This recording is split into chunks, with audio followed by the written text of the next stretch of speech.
মুফতি সাহেবের কষ্টের কথা বলতে গেলে গায়ের পশমগুলো যেন শিউরে ওঠে।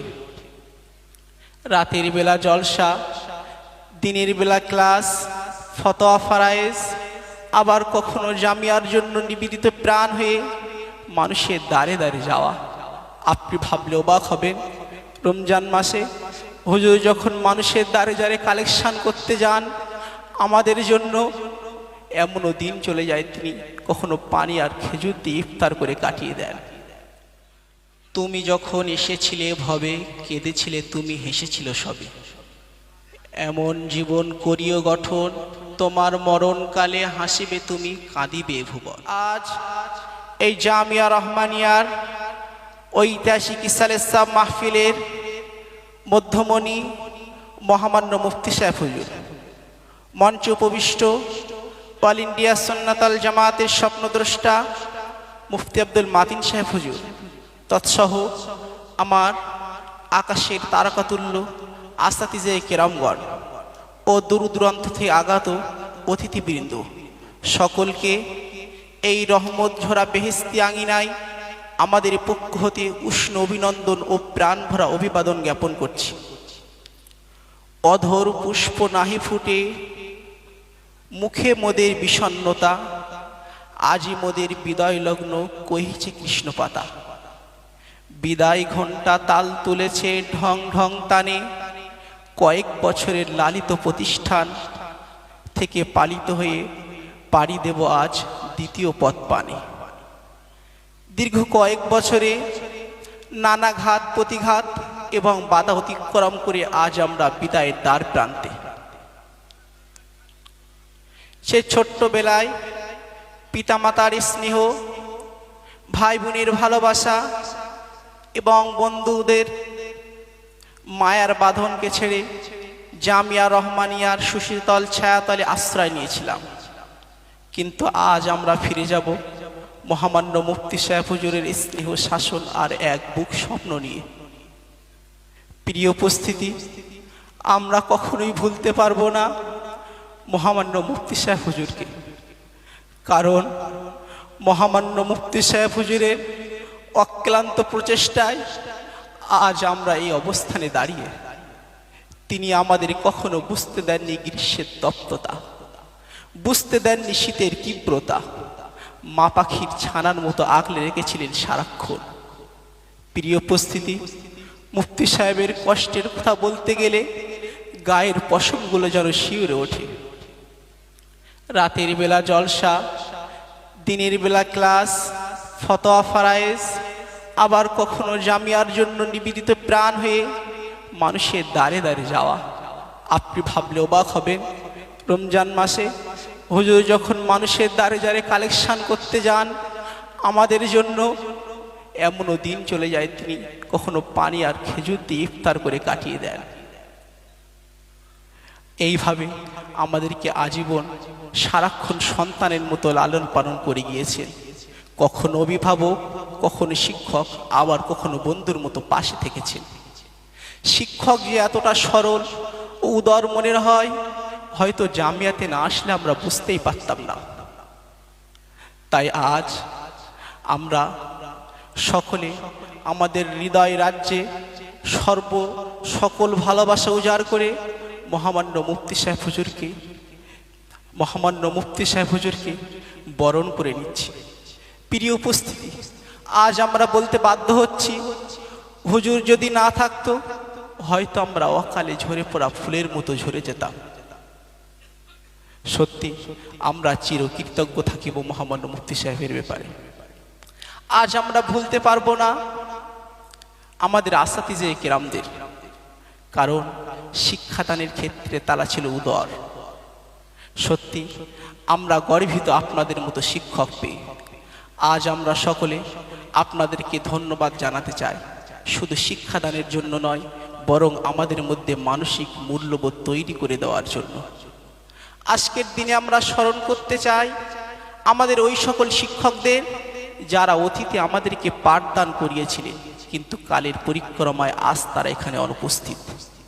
আজকের দিনে আমরা স্মরণ করতে চাই আমাদের পিতামাতা সহ ওই সমস্ত অভিভাবকদের যারা অক্লান্ত পরিশ্রম করে আমাদেরকে পড়াশুনো করার সুযোগ করে দিয়েছিলেন এবং মহামান্য মুফতি সাহেব হুজুরের মতো এক মহান ব্যক্তিত্বের স্নেহের ছায়াতলে থেকে পড়াশুনো করার সুযোগ করে দিয়েছিলেন। কারণ মুফতি সাহেব হুজুরের মধ্যে একজন প্রকৃত অভিভাবকের সমস্ত বৈশিষ্ট্যই তার মধ্যে বিদ্যমান। আর এই জামিয়া রহমানিয়ায় আমাদের মুফতি সাহেব হুজুরের মতো এক মহান ব্যক্তিকে কাছ থেকে দেখার সুযোগ করে দিয়েছে। তাই বলি, ওগো জামিয়া, তুমি দীর্ঘজীবী হও। জামিয়ার স্বপ্ন বয়ে যাক মোদের অঙ্গনে, জামিয়ার স্বপ্ন বয়ে যাক মোদের যৌবনে, জামিয়ার স্বপ্ন বয়ে যাক মোদের প্রতিটি কদমে কদমে। পরিশেষে বলবো, দীর্ঘ পথ চলা যখন, তখন তো ছোটোখাটো ভুল ত্রুটি হতেই পারে। তাই আজ আমি সকলের পক্ষ হতে মুফতি সাহেব হুজুর সহ জামিয়া রহমানিয়ার আসাতিজে কেরামগণ তৎসহ আমার প্রিয় সাথী ভাইদের কাছে ক্ষমার হাত বাড়িয়ে দিলাম। অনুগ্রহ করে আজকের দিনে আমাদেরকে ক্ষমা সুন্দর দৃষ্টিতে দেখবেন এবং আমাদের জন্য দোয়া করবেন। আমরা যেন জামিয়া রহমানিয়ার স্বপ্নকে বুকে নিয়ে অল ইন্ডিয়া সুন্নাত আল জামাতের সৈনিক হয়ে মহামান্য মুফতি সাহেব হুজুরের নীতিতে এবং আব্দুল মাতিন সাহেব হুজুরের নীতিতে ফুরফুরার পীর আবু বকর সিদ্দিক রহমাতুল্লাহ আলাইহি, আল্লামা রুহুল আমিন রহমাতুল্লাহ আলাইহি মতাদর্শকে বিশ্ববাসীর কাছে সঠিকভাবে তুলে ধরতে পারি। আল্লাহ পাক যেন তৌফিক আমাদেরকে দেন। সকলে বলি আল্লাহুম্মা আমিন। এবং বক্তৃতার শেষে জামিয়া রহমানিয়ার উজ্জ্বল ভবিষ্যৎ কামনা করে আজ আমি আমার বক্তৃতা এখানেই শেষ করছি। ওয়া আখিরু দাওয়ানা আনিল হামদুলিল্লাহি রাব্বিল আলামিন। ধন্যবাদ জানাচ্ছি আমাদের শিক্ষকদের পক্ষ থেকে। এতক্ষণ খুব সংক্ষিপ্ত সময়েই দারুণভাবে কথাগুলোকে উপস্থাপন করেছেন। উনি আমারও ওস্তাদ এবং শত শত আলেমের ওস্তাদ মুহাদ্দিস তাজউদ্দিন সাহেব হুজুর, এবং এখানে অনেকেই আছেন যারা আমারও শিক্ষক।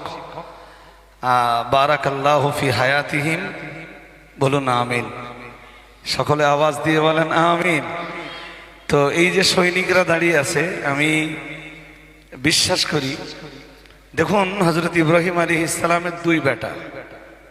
আমার হজ করার কথা ছিল না, মাদিন সাহেব বারবার বলছিলেন আমাকে হজ করতে, কিন্তু আমি তো হজ করিনি একরকম।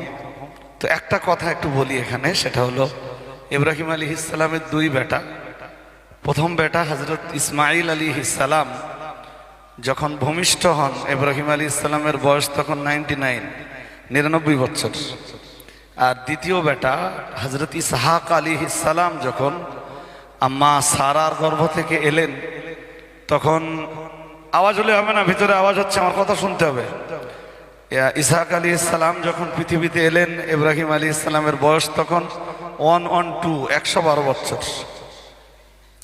তো পরবর্তীকালে দেখা গেছে যে ইব্রাহিম আলাইহিস সালামের গর্ভ থেকে, ইব্রাহিম আলাইহিস সালামের ঔরস থেকে, ওনার দুই স্ত্রীর গর্ভ থেকে আল্লাহ যে দুইজন সন্তানকে দিয়েছেন, আল্লাহ দ্বীনের স্টিয়ারিং তাদের দুইজনের হাতে তুলে দিয়েছিলেন। ইসহাক আলাইহিস সালামের বংশে তো আল্লাহ শত শত নবী রসুলকে পাঠিয়েছেন। বনি ইসরাইল জাতির যত নবী রসুলরা সব তো হযরত ইসহাক আলাইহিস সালাম থেকে। কিন্তু হযরত ইসমাঈল আলাইহিস সালামের গর্ভ থেকে আল্লাহ ঈসা আলাইহিস সালামের আকাশে উঠে যাওয়ার 500 বছর পর ইসমাঈল আলাইহিস সালামের বংশে যে নবীকে আল্লাহ পাঠালেন, তাম পৃথিবীর ধর্মীয় নেতৃত্বের স্টিয়ারিংটা আল্লাহ সেই ইসমাঈল আলাইহিস সালামের বংশ থেকে আগত নবীর হাতে তুলে দিয়েছিলেন। সুবহানাল্লাহ বলুন।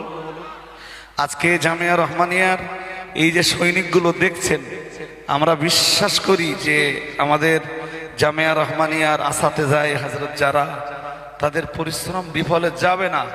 মুফতি সাহেবের এই অক্লান্ত পরিশ্রম এটাও বিফলে যাবে না। আমরা বিশ্বাস করি যে বাংলার ধর্মীয় স্টিয়ারিং আল্লাহ একদিন জামিয়া রহমানিয়ার ছাত্রদের হাতেই তুলে দেবেন। আজকে আপনারা দেখছেন জামিয়ায় আসামের ছাত্ররা পড়ে, জামিয়ায় আমি জানি না এবার ফারাকিনদের ভিতরে কেউ আছে কিনা, আসামের ছাত্র ত্রিপুরার ছেলেরা পড়ে। তো এই যে সৈনিকরা আপনাদের সামনে দাঁড়িয়ে রয়েছেন, বসে রয়েছেন, বিশ্বাস করি যে এদের দ্বারাতে এরা জামিয়া থেকে দিনের যে আলো পেয়েছে, ইলমের যে আলো পেয়েছে, এটা নর্থ 24-এ সাউথ 24-এ সীমাবদ্ধ থাকবে না, এটা সারা বাংলায় একদিন পৌঁছে যাবে। জামিয়ার এই আলোয় আলোকিত হবে একদিন অল ইন্ডিয়ার গণ্ডি ছাড়িয়ে। আমি বিশ্বাস করি একদিন তামাম পৃথিবীর অলিতে গলিতে জামিয়া রহমানিয়া থেকে পাওয়া দিনের এই আলো পৌঁছে যাবে ইনশাআল্লাহ। তো আমি 149 জন ছাত্র, হুজুর তার আগে আর কিছু নেই তো, এদের দিয়ে আর কিছু করাবেন না। 149 জন ছাত্র, হুজুরদেরও একটু কষ্ট দেবো খানিকক্ষণ। ছাত্র পিছু 1000 টাকা করে চাইব। 100 প্রথম আমাদের মুফতি আবু সাইদ রহমানি, তিনি 1000 টাকা আমার হাতে দিয়েছেন। দেরি করলে হবে না, 149 জন ছাত্রের জন্যে